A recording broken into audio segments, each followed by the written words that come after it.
A wani babban ƙauye mai suna ƙauyen Zaza, an yi wani babban likita mai suna Dr. Haruna. Dr. Haruna dai ya kasance babban likita ne a wannan ƙauye wanda babu likita kamar shi. Tun daga ina zuwa ake wajen Dr. Haruna yana kula da marasa lafiya sakamakon cewa asibitin shi idan kana da kuɗi za ka iya biya, idan ku baka da kuɗi kyauta ke duba mutane. Dr. Haruna dai ana matuƙar son shi a wannan ƙauyen sakamakon yadda Dr. Haruna yake da mutunci wajen ganin yana kula da marasa lafiya. A kwana a tashi dai Dr. Haruna yana yin wannan abu inda mutanen ƙauyen suke matuƙar son shi saboda mutuncinsa. Wata rana da safe bayan Dr. Hamza ya gama gaisawa da mahaifiyarsa ya taho asibiti. Zuwa shi kaɗan ke da asibitin, a nan ne gaban shi ya fara faɗuwa. Bayan yamma ta yi ya koma gida, a nan ne Dr. Hansa ya samu mahaifiyarsa a kwance kamar ta mutu. A nan ne Dr. Hansa ya rikice ya ce, "Mama, me ke damunki?" A nan ne mamansa ta buɗi baki inda take ce masa, "A'a yaro na, babu komai, wannan aigigin tsufa ne."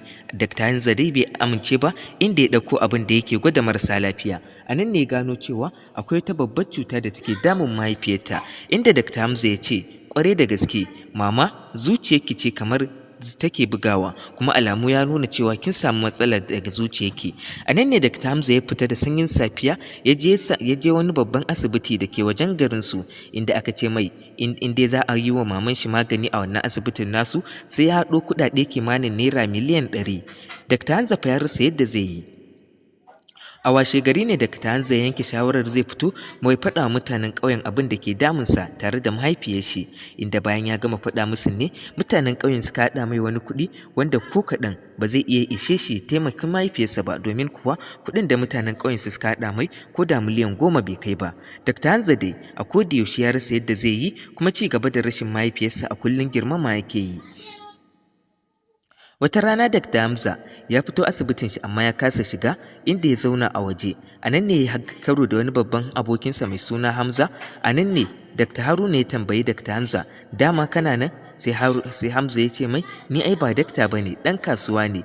Ya kake, ya komai da komai dai suka gaggaisa." A nan ne Dr. Haruna ya buɗi baki ya faɗa wa abokinsa Dr. Hamza cewa shi fa a yanzu yana matuƙar mayuwacin rashin lafiya tare kuma da kasa kwanciyar hankali. A nan ne Dr. Haruna ya faɗa wa abokin shi Hamza duk abin da ke damun mahaifiyarsa.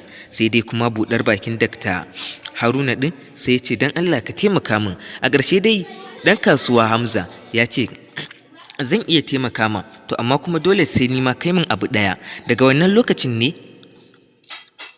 Dr. Hanza ya fara faɗawa Dr. Haruna abubuwan da yake da bukata, inda ya ce duk wacce kai mata aiki, ma'ana ka karɓi na haihuwarta, to fa ka tabbatar ka ciro min mahaifarta, to ni kuma zan taimaka maka da waɗannan kuɗaɗe da kake bukata domin ka je a duba lafiyar mahaifiyarka a babban asibitin duniya.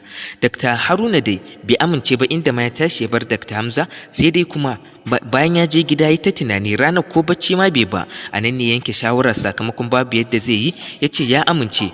Washe gari ko tana yi, Dr. Haruna ya nufi gidansu ɗan kasuwa Hamza. A nan ne faɗa wa Hamza cewa ya amince, sannan zai dinga kawo masa wannan mahaifa.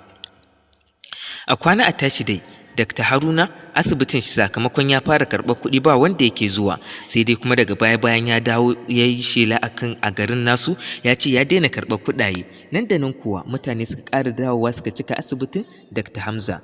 Daga nan ne kuma Dr. Hamza ya fara karɓar haihuwa ta farko da Dr. Hamza ya karɓa. Ba Dr. Hamza ba, Dr. Haruna ya karɓa. A wannan lokacin ne Dr. Haruna bayan ya karɓi wannan haihuwa, daga nan ne ya yi dabarunsa, inda ya cire mahaifar ta wannan jariri da aka haifa, sannan ya naɗe tsummokara ya ba wa mahaifiyar wannan jariri, ya ce a matsayin ita ce mahaifar.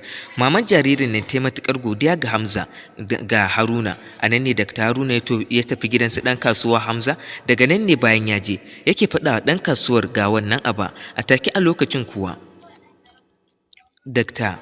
Hamza ya ɗauki, ko kuma na ce ɗan kasuwa Hamza ya ɗauki waɗannan maƙudan kuɗaɗe ya ba wa Dr. Haruna. Dr. Haruna ya murna sosai. A nan ne ya je har ya kai maman shi asibiti, inda aka gyara ta, sannan kuma maman shi ta samu lafiya. Sai dai kuma daga nan baƙar ƙaddarar Dr. Haruna take farawa, domin asirin shi yana tonuwa. Ku biyo ni a part 2 domin ku ji ci gaban labarin.